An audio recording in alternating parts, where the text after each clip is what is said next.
Sant Josep Maria Escrivà de Balaguer arriba a Andorra el 2 de desembre de 1937.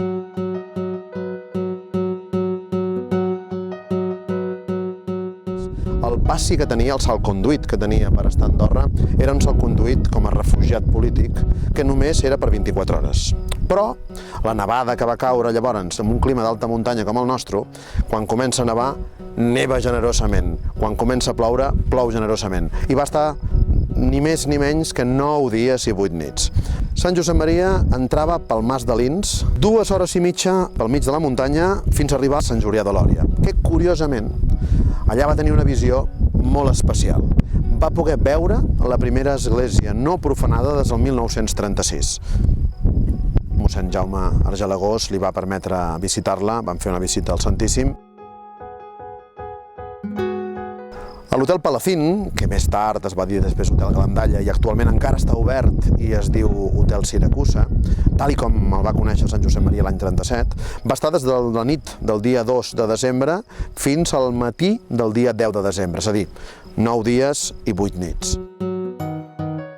Sant Josep Maria va conèixer molta gent al Principat d'Andorra, molta, especialment amb una que sempre més seguiria en contacte al llarg de la seva vida, que va ser mossèn Lluís Pujol. Mossèn Lluís Pujol aleshores era l'arxiprest d'Andorra la Vella i aleshores van passar tertúlies, tardes senceres a la vora del foc, a la cuina de la vella rectoria d'Andorra la Vella, on va poder tant Sant Josep Maria conèixer una mica el tarannà andorrà, l'estil de vida quotidiana a Andorra, com mossèn Lluís Pujol va arribar a conèixer també totes les vivències, malaurades vivències, viscudes amb aquesta fugida de Sant Josep Maria i el seu grup. Se'n va anar amb un record de bons i nous amics al Principat d'Andorra.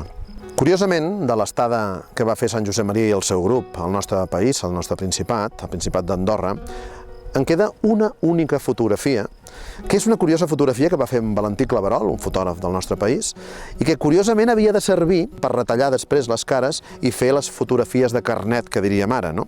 Doncs aquella fotografia s'ha conservat amb el negatiu intacte i es veu Sant Josep Maria i el seu grup.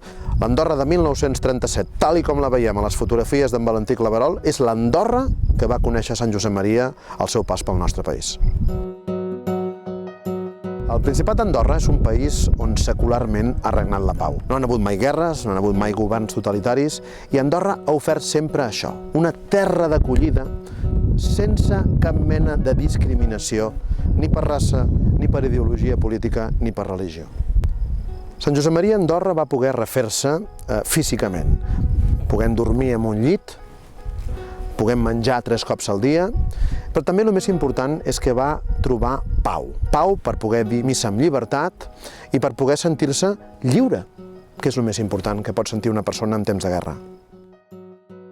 El missatge de Sant Josep Maria Escrivà de Balaguer sintonitza perfectament amb el Principat d'Andorra. Per què? Doncs perquè el Principat d'Andorra és sinònim de pau i de llibertat, de perdó, d'acollida. I nosaltres, com a andorrans, ens sentim més que orgullosos d'haver pogut tenir al nostre país, a la nostra terra, un sant com Sant Josep Maria i que segur que avui vetlla per tots nosaltres de la mateixa manera que ho fa la nostra estimada Verge de Meritxell, patrona de tots els andorrans.